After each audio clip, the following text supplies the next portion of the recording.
نحمدہ و نصلی علی رسول الکریم اما بعد اعوذ باللہ من الشیطان الرجیم بسم اللہ الرحمن الرحیم قل یا عبادی الذین اسرفوا علی انفسہم لا تقنطوا من رحمت اللہ ان اللہ یغفر الذنوب جميعا انہ هو الغفور الرحیم وَأَنِيبُوا إِلَىٰ رَبِّكُمْ وَأَسْلِمُوا لَهُ مِنْ قَبْلِ أَنْ يَأْتِيَكُمُ الْعَذَابُ ثُمَّ لَا تُنْصَرُونَ فَاتَّبِعُوا أَحْسَنَ مَا أُنْزِلَ إِلَيْكُمْ مِنْ رَبِّكُمْ مِنْ قَبْلِ أَنْ يَأْتِيَكُمُ الْعَذَابُ بَغْتَةً وَأَنْتُمْ لَا تَشْعُرُونَ أَنْ تَقُولَ نَفْسٌ يَا حَسْرَتَ عَلَىٰ ما فرطت فی جنب اللہ وإن كنت لمن الساخرین او تقول لو ان اللہ ہدانی لکنت من المتقین او تقول حین تری العذاب لو ان لی کرۃ فاکون من المحسنین بلا قد جاءتک آیاتی فکذبت بہا واستکبرت وکنت من الکافرین۔ ابھی آپ نے سورہ زمر کی آیت 53 سے 59 کی تلاوت سماعت فرمائی۔ ان آیتوں کا ترجمہ اور تفسیر اس طرح ہے: قل یا عبادی الذین اسرفوا علی انفسہم لا تقنطوا من رحمت اللہ ان اللہ یغفر الذنوب جميعا انہ هو الغفور الرحیم۔ آیت 53۔ وَأَنِيبُوا إِلَىٰ رَبِّكُمْ وَأَسْلِمُوا لَهُ مِنْ قَبْلِ أَنْ يَأْتِيَكُمُ الْعَذَابُ ثُمَّ لَا تُنْصَرُونَ۔ آیت 54۔ وَاتَّبِعُوا أَحْسَنَ مَا أُنْزِلَ إِلَيْكُمْ مِنْ رَبِّكُمْ مِنْ قَبْلِ أَنْ يَأْتِيَكُمُ الْعَذَابُ بَغْتَةً وَأَنْتُمْ لَا تَشْعُرُونَ۔ آیت 55۔ أَنْ تَقُولَ نَفْسٌ يَا حَسْرَتَ عَلَىٰ مَا فَرَّطتُ فِي جَنبِ اللَّهِ وَإِنْ كُنْتُ لَمِنَ السَّاخِرِينَ۔ آیت 56۔ او تقول لو ان اللہ ہدانی لکنت من المتقین۔ آیت 57۔ او تقول حین تری العذاب لو ان لی کرۃ فاکون من المحسنین۔ آیت 58۔ بلا قد جاءتک آیاتی فکذبت بہا واستکبرت وکنت من الکافرین۔ آیت 59۔ ترجمہ: آپ فرما دیں کہ اللہ فرماتا ہے، اے میرے بندوں جنہوں نے اپنے اوپر ظلم کیا ہے، اللہ کی رحمت سے نا امید مت ہو۔ یاد رکھو اللہ سارے گناہ معاف فرما دے گا، کیونکہ وہ بڑی درگزر کرنے والا اور نہایت ہی مہربان ہے۔ اور اپنے رب کی طرف متوجہ ہو جاؤ اور اس سے پہلے اس کی فرمانبرداری کر لو کہ تم پر عذاب آ جائے، پھر تمہاری مدد نہ کی جائے، اور اپنے رب کے اتارے ہوئے پیارے پیارے حکموں کی اس سے پہلے پیروی کر لو کہ تم پر اچانک عذاب آ جائے اور تمہیں خبر بھی نہ ہو۔ ایسا نہ ہو کہ کوئی کہنے لگے، ہائے افسوس اس کوتاہی پر جو میں نے اللہ کے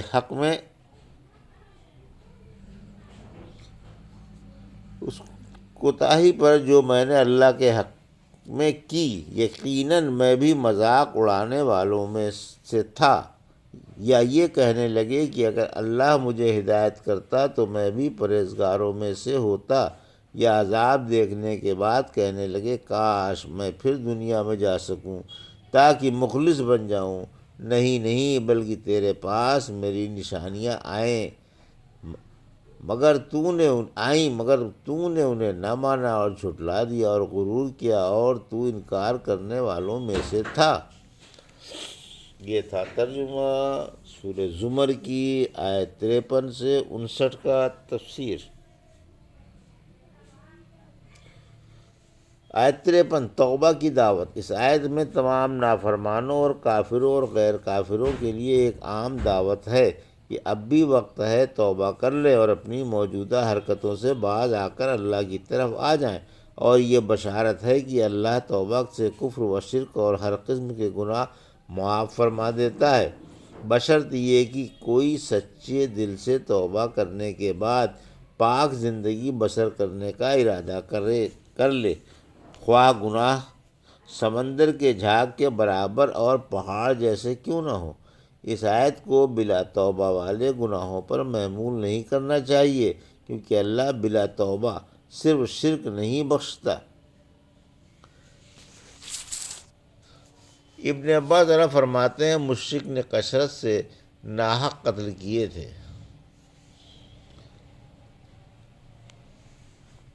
اور کثرت سے حرام کاری کی تھی، پھر رحمت عالم صلی اللہ علیہ وسلم سے آ کر کہنے لگے کہ آپ کی دعوت تو اچھی ہے اور خیر و برکت والی ہے، لیکن آپ یہ بتا دیں کہ اگر ہم مسلمان ہو جائیں تو کیا ہمارے گناہ معاف ہو جائیں گے؟ اس پر نہ صرف یہ آیت بلکہ سورہ فرقان کی آیت 28، یعنی جو اللہ کے ساتھ کسی دوسرے معبود کو نہیں پکارتے اور کسی بے گناہ کو ناحق قتل نہیں کرتے اور زنا نہیں کرتے، بھی اتری۔ آگے فرمایا الا من تاب و آمنا، مگر جس نے توبہ کی اور ایمان لے آیا اور نیک عمل کیے۔ رحمت عالم صلی اللہ علیہ وسلم نے فرمایا مجھے یہ آیت باب دنیا و مافیہ سے زیادہ پیاری ہے۔ ایک آدمی نے پوچھا یا رسول اللہ صلی اللہ علیہ وسلم جس نے شرک کیا ہو کیا وہ بھی توبہ سے بخش دیا جائے گا؟ اس پر آپ خاموش ہو گئے، پھر آپ نے 3 بار فرمایا سن لو وہ بھی جس نے شرک کیا ہو۔ عمر بن انبا فرماتے ہیں ایک انتہائی بوڑھا شخص اپنی لکڑی پر ٹیک لگاتا ہوا رحمت عالم صلی اللہ علیہ وسلم سے آ کر بولا کہ میں نے بڑے بڑے گناہ اور خوب بدکاریاں کیں، کیا میرے بھی گناہ معاف ہو جائیں گے؟ پوچھا کیا تم نے توحید کا اقرار نہیں کیا؟ بولا کیوں نہیں، میں نے تو آپ کی رسالت کا بھی اقرار کر لیا ہے۔ فرمایا تمہارے سارے گناہ معاف ہو جائیں گے۔ ابن عباس فرماتے ہیں اللہ نے اپنی مغفرت کی اسے دعوت دی جس نے مسیح و عزیر علیہ السلام کو اللہ کا بیٹا کہا، اور جس نے اللہ کو فقیر و تنگ ہاتھ والا کہا، اور جس نے اسے 3 معبودوں میں سے ایک سمجھا۔ ان سب سے اللہ تعالیٰ فرماتا ہے سورہ مائدہ کی آیت 74 میں پھر یہ کیوں اللہ سے دعا استغفار نہیں کرتے، وہ تو غفور رحیم ہے۔ اللہ نے ان سے بھی زیادہ گندے عقیدے والے کو توبہ کی دعوت دی جس نے یہ دعویٰ کیا تھا کہ میں تم سب کا سب سے اونچا رب ہوں، مجھے معلوم نہیں کہ میرے سوا تمہارا کوئی اور رب بھی ہے۔ اب بھی اگر کوئی اللہ کی رحمت سے نا امید ہو تو اس نے اللہ کی کتاب کا انکار کیا، لیکن انسان توبہ پر قادر نہیں ہو سکتا جب تک کہ اللہ اسے توبہ کی توفیق نہ دے دے۔ ابن مسعود فرماتے ہیں قرآن کی سب سے بڑی آیت اللہ لا الہ الا هو الحی القیوم ہے، اور خیر و شر کی جامع آیت ان اللہ یامر بالعدل والاحسان ہے، اور سب سے مسرت بخش آیت قل یا عبادی الذین اسرفوا ہے، اور توکل کی سب سے بڑی آیت ومن یتق اللہ یجعل لہ۔ اللہ کی رحمت سے نا امیدی کے بارے میں رحمت عالم صلی اللہ علیہ وسلم نے فرمایا اس کی قسم جس کے ہاتھ میں میری جان ہے، اگر تم اتنے گناہ کرو کہ ان سے ساری فضا بھر جائے پھر اللہ سے معافی مانگو تو اللہ تمہیں ضرور معاف فرما دے گا۔ اس کی قسم جس کے ہاتھ محمد صلی اللہ علیہ وسلم کی جان ہے، اگر تم گناہ نہ کرو تو اللہ ایسے لوگ لے آئے گا جو گناہ کر کے استغفار کریں گے اور اللہ انہیں معاف فرمائے گا۔ ابو ایوب رضی اللہ عنہ نے اپنے وفات کے وقت فرمایا میں نے تم سے ایک حدیث چھپائی تھی لیکن اب بیان کیے دیتا ہوں۔ میں نے سنا آپ فرما رہے تھے کہ اگر تم گناہ نہ کرو تو اللہ ایسی مخلوق پیدا کر دے جو گناہ کرے پھر استغفار کرے اور اللہ انہیں معاف فرمائے گا۔ عمر طرف فرماتے ہیں پہلے ہماری رائے تھی کہ اللہ مرتد ہونے والوں کا کوئی عمل حتیٰ کہ توبہ بھی قبول نہیں فرماتا، پھر جب رحمت عالم صلی اللہ علیہ وسلم مدینہ تشریف لائے تو اللہ نے قل یا عبادی الذین اسرفوا اتاری، میں نے اپنے ہاتھ سے یہ آیتیں لکھیں اور حشام بن عاص کے پاس بھیجیں۔ حشام فرماتے ہیں میں یہ آیتیں بلند آواز سے بار بار ذی طوا میں پڑھتا رہا مگر ان کا مطلب نہ سمجھ سکا۔ آخر کار میں نے اللہ تعالیٰ سے دعا مانگی کہ اے اللہ مجھے ان کا مطلب سمجھا دے۔ پھر اللہ تعالیٰ نے میری دل میں یہ بات ڈالی کہ یہ آیتیں ہماری اس رائے کی ترویج کے بارے میں اتری ہیں کہ اللہ تعالیٰ مرتد ہونے والوں کی توبہ قبول نہیں فرمائے گا۔ پھر میں اونٹ پر سوار ہو کر مدینے آیا اور خدمت نبوی میں حاضر ہوا۔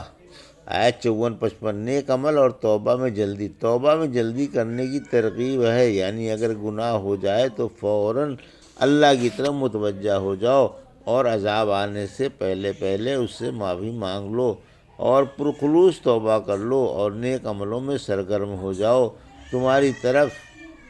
تمہارے رب کی طرف سے جو بہترین تحفہ قرآن آیا ہے اس سے پہلے پیروی کر لو کہ تم پر اچانک عذاب آ جائے اور تمہیں خبر بھی نہ ہو۔ غرض یہ کہ گناہ ہوتے ہی فوراً توبہ کر لو، نامعلوم پھر توبہ کا وقت ہاتھ آئے یا نہ آئے، پھر کف افسوس ملتے ہی رہ جاؤ۔ آیت 56-58 یعنی قیامت کے دن مجرم جو توبہ میں پس و پیش کرتا رہا تھا کف افسوس ملے گا کہ ہائے کیوں میں نے توبہ و انابت میں تاخیر کیا، اور تمنا کرے گا کاش میں مخلص و فرمانبردار اور اطاعت گزار ہوتا، پیغمبروں کی باتوں کا مذاق نہ اڑاتا اور ان پر ایمان لے آتا، مگر ہزار افسوس اس وقت مجھے عقل ہی نہیں آئی۔ تمنا کرے گا کاش اللہ اسے بھی ہدایت دے دیتا اور وہ بھی پرہیزگار بن جاتا۔ عذاب دیکھ کر کہے گا ہائے ہائے کاش میں ایک بار پھر دنیا میں بھیج دیا جاتا، میں اللہ کا مخلص فرمانبردار بندہ بن جاتا۔ مجرم قیامت کے دن جو کچھ کہیں گے اس کی اللہ نے ان کے کہنے سے پہلے ہی خبر دے دی ہے۔ فرمایا سورہ فاطر کی آیت 14 میں یعنی خوب خبر رکھنے والے کی طرح آپ کو کوئی خبر نہیں دے سکتا۔ مجرموں کی تمناؤں کا اللہ نے جواب دیا۔ سورہ انعام کی آیت 28 اگر یہ لوٹا دیے جائیں تو پھر وہی کریں گے جن سے روک دیے گئے ہیں، یعنی دنیا میں آ کر پھر وہی برائیاں کریں گے اور نیکیوں پر قادر نہ ہوں گے۔ رحمت عالم صلی اللہ علیہ وسلم نے فرمایا ہر جہنمی اپنا جنتی ٹھکانہ دیکھ کر یہ کہے گا کاش مجھے اللہ ہدایت دیتا تو میں بھی آج یہیں بہاریں لوٹتا۔ اسے اس وقت سخت ندامت و حسرت ہوگی، اور ہر جنتی اپنا جہنمی ٹھکانہ دیکھ کر کہے گا الحمدللہ آج میں جنت میں ہوں، اگر اللہ مجھے ہدایت نہ دیتا تو آج میں بھی جہنم میں جل رہا ہوتا، اور وہ اللہ کا بہت بہت شکر ادا کرے گا۔ چونکہ مجرم دنیا میں پھر آنے کی تمنا کریں گے اور شرعی احکام کو نہ ماننے پر بے حد حسرت کا اظہار کریں گے۔ آیت 59 اس لیے اللہ نے فرمایا اے شرمسارو نادم بندے، دنیا میں تیرے پاس میری آیتیں آئی تھیں اور تجھ پر میری حجتیں قائم ہوئی تھیں، لیکن تو نے انہیں جھٹلایا اور ان کی پیروی کرنے سے غرور کیا اور مانا نہیں اور برابر ان کا انکار ہی کرتا رہا۔ اب ندامت سے کیا ہوتا ہے؟ یہ تھا سورہ زمر کی آیت 53 سے 59 کا ترجمہ اور تفسیر جو ابھی آپ نے سماعت فرمائی۔ بارک اللہ لی و لکم فی القرآن الحکیم ونفعنی وایاکم بآیات الذکر الحکیم۔